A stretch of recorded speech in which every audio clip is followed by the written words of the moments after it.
So Paul Moak and I were on the capital campaign helping raise money because the church is, we're going to do a lot of renovations to this church, and doing so, I was sort of tasked with talking about the history of the church. And this was right at the beginning of this year, and we had various kind of meetings in different people's houses, and I would give up and kind of give the same talk. And I realized that I never really gave this talk to y'all. And we were talking about it being the 180th anniversary of this church. And we had like a little short video, and they were kind of going back and forth between, Mr. Schimpf and then all the youth and their kind of, I guess, viewpoints of the history of the church. It was really funny. So you got kind of a piece of that here, but we really kind of got into the meat of the history of the church. And there's a book out that was published, I believe, in the 80s or so about the history of the church. And I was given a copy of this around the time of the capital campaign and kind of read through it. And it's very interesting, to look at the history of this church. We go way back to the 1800s. This church body, not obviously on this site, which we'll get into, but we have a very rich history, and that starts back with the Choctaw Indians and ends up with a place here now that had some influence in Russian life during the Cold War, exhibited a Christian influence. So this church is an amazing place, amazing group of talented people on fire for the Lord for centuries. And so I think it's important, you being a young professional and being the future leaders of this church, that you guys understand some of the history. So we're going to go through that today. There's a philosopher by the name of Soren Kierkegaard, and he is a very famous philosopher in the 19th century. He was not only a prolific philosopher, but he was also a theologian. And he is credited to have said, life can only be understood backwards, but it must be lived forwards. And everybody understands, if we don't understand history, we have the potential to repeat history and make mistakes of the past. So we need to understand our past, and we need to kind of know where our heritage is.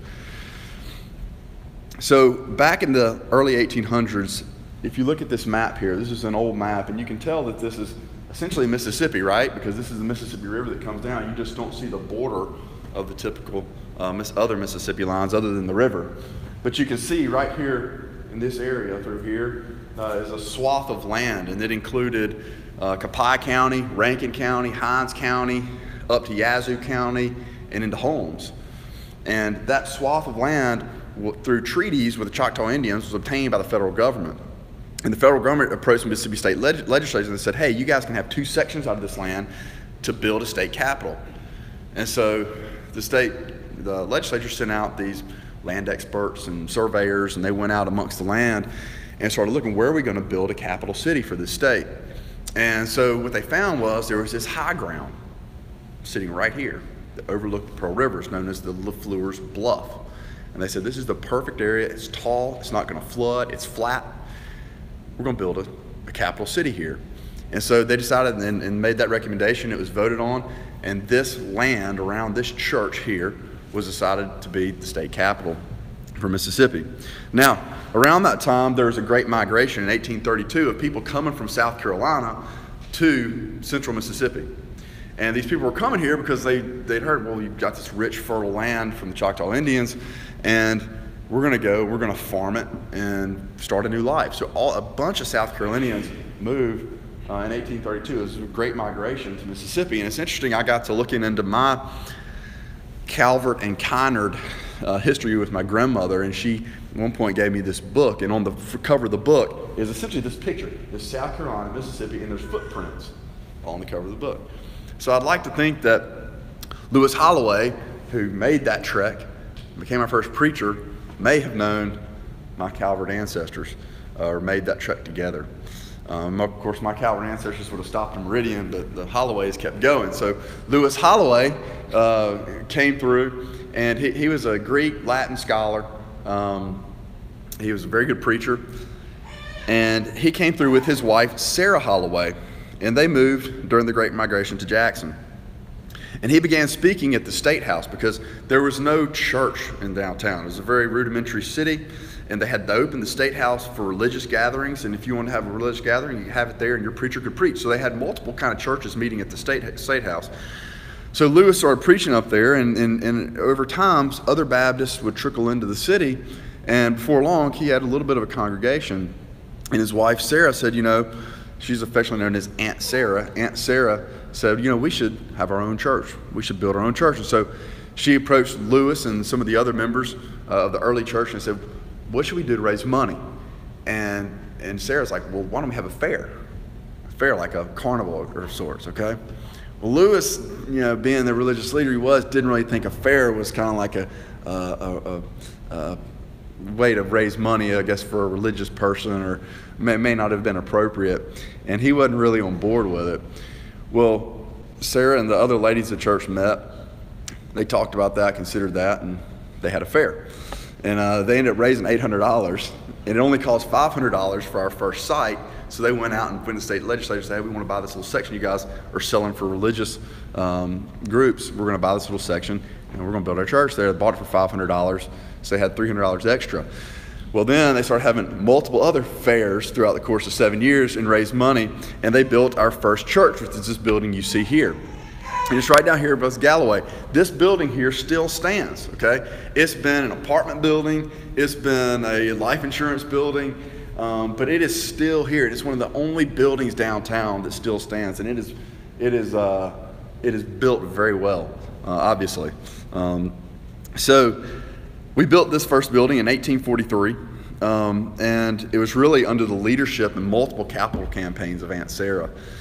So between 1845 and 1860, in this building, we would go, that's a 15-year period, we would go through 5 different pastors, okay? So you got to think, when Pollard left, and Pollard's probably our last very tenured pastor, we've been through 3 pastors, but it feels like we've been through 5 because we've had these interims for so long. But our church has been here before. We were here in the 1840s kind of doing the same thing, floundering a little bit from a leadership standpoint. But the Lord came around, ordained people to this church, and we grew. So we actually started off with a membership of 55 in 1845, and by the time we got to 1860, we had 331 members. Now there's a caveat to those numbers, okay? We had 55 members in 1845. Of those 55, 50 were African American slaves, okay? And they met in the basement of this building, okay? Now, and they would grow from 50 to 217 in 1860. So of the 331 members in 1860, there was 217 African-American slaves still meeting in the basement. They had their own preacher. They met separately of the white congregation, and they had their own church. Now, this church, after the Civil War, would leave, okay, and they would get a land grant by one of the guys in our church, gave them a little place of land over here to form Mount Helm Church. Now, if you come out here and you go down High Street a little bit farther, and you pass the Greenwood Cemetery on your right, you're going to see Mount Helm Church. And Mount Helm Church started out of First Baptist Church, and it is the oldest African-American church in this city. So it's a little bit interesting tidbit of history there that our paths cross through the social existence of slavery, and they started out of our church with us, and we kind of share the same heritage with Mount Helm. That church is still thriving. There's a guy named Pastor Rhodes there, and it seems like they have a good membership, and they're doing very well. So, just a little tidbit there. So, in 1863, this guy comes to town. Anybody know who this is? Grant? Sherman. William Tecumseh Sherman, affectionately known by Southerners as Chimneyville, okay? Because he came through. In 1863, the Northerners took Vicksburg, and then by May of that year, they had invaded and taken over Jackson. And so the Confederates at the time were using our church building as a hospital, okay? And that's the only reason it still stands when the Northerners came in, because when the Union Army came in and took over the state, they started using the hospital as well. And so obviously we weren't having church in there because it was a hospital. And the membership really kind of disbanded. The church was left pastorless, and we were pretty much in financial ruins. Despite that, the members of this church band together and started this initiative called the Soldier's Bible. And what they did was, the initiative was to put a Bible in the hand of every Union and Confederate soldier that came through that church building. And I thought that was great, that even in a time of such, turmoil, Christians can band together and do something for the kingdom. And that was done by members of this church. Following that, the church was essentially kind of in ruins. The building was still there, but it was shelled. The inside reeked of death. It needed a lot of cleaning. But the church would recover, and this fellow named J.A. Hackett came and took over as pastor. Now, J.A. Hackett's interesting because he had very little training. He was a private. He entered the Confederate Army as a private and as a chaplain, and became kind of a chaplain actually while he was in the Confederate Army. And then he came out, and he really had no formal training. Like didn't go to any sort of seminary or have any theological training. But he read the Bible, and he considered himself kind of a self-taught expert of the Bible. And as he was quoted to have said, he had no book but the Bible, no teacher but the Holy Spirit, and no stimulating model except the great Galilean preacher, the Master himself. Under his leadership, church will recover to 78 members, and Sunday school would be restarted. Now then, we have another guy come. In 1880, we got a guy named Henry Sproles, and now you've heard of this guy. And if you go up on the 5th floor, there's a beautiful stained glass on the 5th floor up there where the children meet, and that came out of our second church, and that is known as the Sproles, stained glass. Now, Henry Sproles came from Holmes County. He grew up on a horse farm. He knew a lot about horses, and he was considered kind of the foremost expert. If you were going to go to like a horse auction, you're going to pick out a horse, he could go up and look a horse in the mouth and tell you if it was going to be a good running horse, if it was going to be a good horse for the plow, if that was going to be a good horse to start your stock with and your herd with. He could tell you a lot about horses. Well, then we have obviously the Civil War comes in, and he gets drafted in the Confederate Army, and they put him down in Mobile Bay. And he's down there with his buddy in a canoe. They're guarding the Mobile Bay, and the Union forces are out here in a battleship, and they're watching them. And so they turn their canoe over, and they're peeking out the canoe, and they're watching them. And about that time, they pull open the canoe, and they're watching these guys in a mini ball, which was the bullet in that day. Okay, it's lead that's shaped in a ball, and they shot it out of muskets. Ripped through the canoe, hit him in the mouth, somewhere around the nose area. Went through and lodged literally in his face and broke his jaw. They fished him out of the water, and the doctors kind of attended to him there, and they put him on a train. And he was on the train with the other wounded, and he was heading back towards, I guess, Jackson. And he overheard the doctor saying, "This one over here is not going to make it. He's been shot in the face. He's not going to make it." And he sat there, and he thought about, actually let me back up a little bit. Before the mini ball ripped through the canoe, he's sitting there in the darkness of that canoe, and he said he was praying to God, and he said he had a vision that God would tell him he would take the gospel to the nations. And at that point, he had no other kind of leaning towards doing anything, any sort of preaching.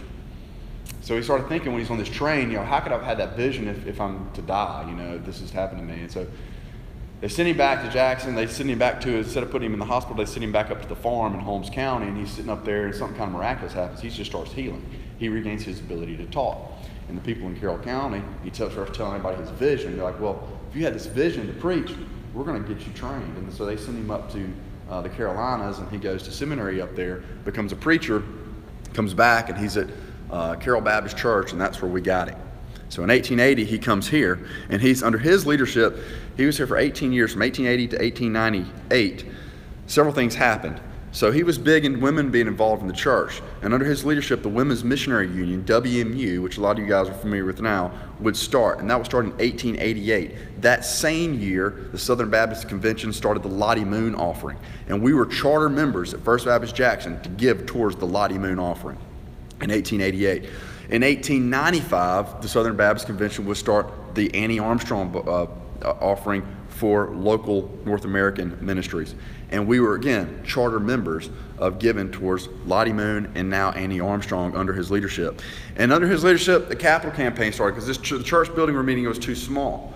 And so he raised $25,000, and our second building was constructed, and this is what it looks like here. Now, this building no longer exists. We knocked down the building and sold the land in parcels when we built this church. But this was our church design. This basically had 3 Sunday school rooms, a big auditorium. It's a classical design. I love the architecture of it.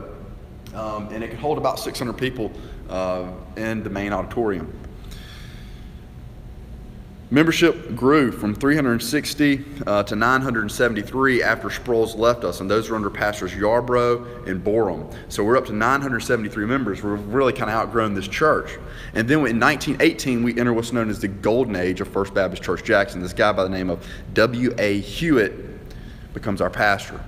Now, W.A. Hewitt became our pastor in 1918. He would be our pastor from 1918 to 1946. He is the longest serving pastor in the history of this church. Hewitt had a vision for Jackson. The state legislature had met, and you know where the old Capitol building is now, okay? And the new Capitol is right there, okay? They decided they would put the new Capitol on President Street. Well, I can just have this vision of him, kind of coming around Jackson, where are we going to put our new church? And him kind of going over there and looking at the new Capitol and turning and looking across the street at this McDowell property, which was a residential property. And he had the vision to say, he went back to the construction committee. He said, I want to get that land right across from where they're building the new state capitol, and I want us to put First Baptist Jackson right there. And I want it to be the beacon church in Mississippi for Christianity. So the the construction committee met. This is the construction committee here at the time. Some names you may recognize on here. Hederman. Hartfield was the president of the construction committee. Hartfield tried to resign from the construction committee twice, and the other committee members unanimously did not accept his resignation and told him he would need to keep going. But he, under his leadership, we constructed this church. And so the church met, and they had to move. They had to vote to move from their original site to this site, and they voted 168 to 92. So it was not unanimous by any stretch. And if you go to church now and we have votes, you would think everything's unanimous, right? It's like, anybody? Yeah, I'm always getting nervous when they say, are there any nays, that somebody may say something. But it was not unanimous. There were some people who were, I guess had grown to love the original church and they didn't want to move. But 168 people got the vision of Hewitt that we're going to move to this site here and we're going to be a beacon church for Mississippi. So they purchased this property for $38,000. And again, it was a residential property. And then they had to decide between we were going to go with the Gothic style or kind of a classical style like we had before. And so again, the church, they had these architects from New York come down. They drew up these plans and they presented it to the church, and the church voted 142 to 35 for the Gothic style. Now, you go out and you see there's elements of the Gothic style here. We've got the pointed arch. If you see the arch does not go all the way across, the arch comes to a point, okay? And in every one of our facades and our entrances, you see the pointed arch. And then you see the ribbed buttresses. So it's very much an arch, and the beautiful stained glass is all sort of a Gothic design, which you see like in Europe. You can go through and see all these beautiful Gothic chapels like Notre Dame and these other places. And so we voted to do the Gothic style, and then Hewitt suggested that we immediately start building the church. Well, we decided it's going to cost about $400,000 to get the site and build the church, but we only had $200,000. But Hewitt said, if we go ahead and build now, if we wait till we have all the money to build this site, build this new church, then we as men, we will take the glory. But if we go ahead and start this church and we start building and we only have half the money and we trust God to provide the rest, then God gets the glory. And I thought that was amazing, because if you put that in today's amount of money, okay, that would be like us starting to build a church somewhere that we had budgeted now for $8 million, and we only had $4 million in the bank. But we're trusting God to bring the other $4 million. Because obviously the time value of money, that's about how much money they were looking at that time in 1925. So construction was begun in 1925 on this site here, and we had half the funds available. By June of 1927, so the church was completed, and we had the grand auditorium completed over here, and we had our first service in the grand auditorium. And church membership grew from 1917 to 973, like I said earlier, to 2,561 members by 1928 was when we started meeting regularly over here. So church membership more than doubled. The budget came in, the money came in. We had more than enough money to pay for the project.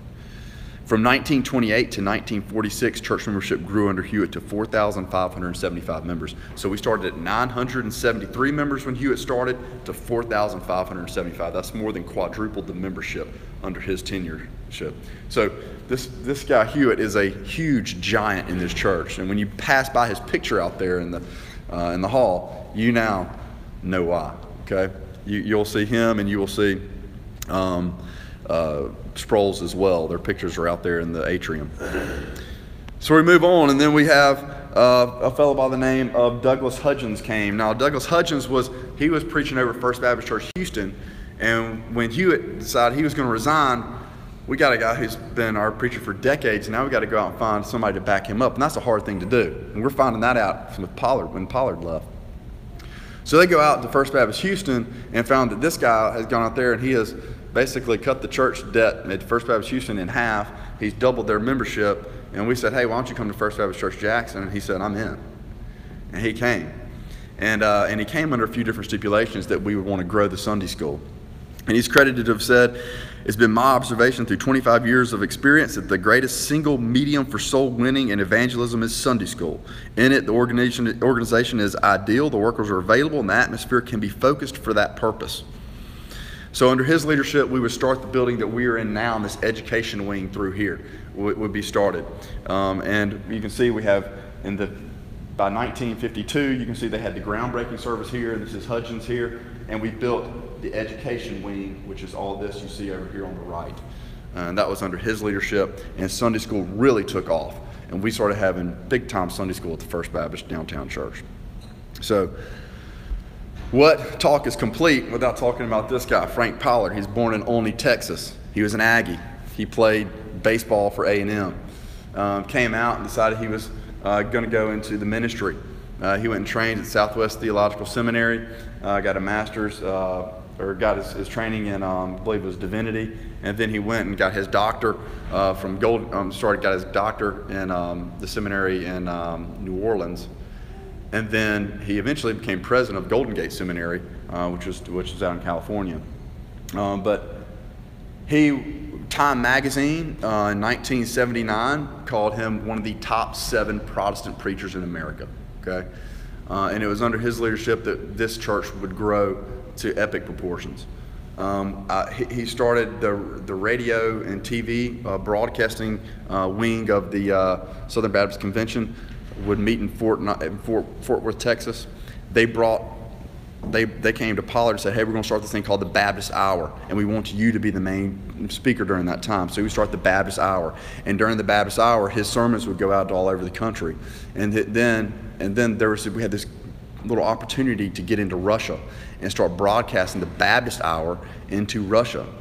And so we started having an influence in Russia for Christianity, essentially during the Cold War. And that was under Pollard's leadership. And then we're basically, we've kind of been in a time of transition up to now. And so I want you guys just to kind of know where we've been. Rick Warren says we are products of the past, but we do not have to be prisoners of it. In Luke 9:62, Jesus says, no one puts a hand to the plow and looks back as fit for service in the kingdom of God. So this is our church, okay? And this is our history. And we're at a time of transition, and we are looking for leaders. And you guys are young professionals, and you guys are going to be leaders in this church. And so I want you guys to kind of understand where we came from so we can understand where we're going, okay? So I want you all to continue to pray for the next pastor of this church.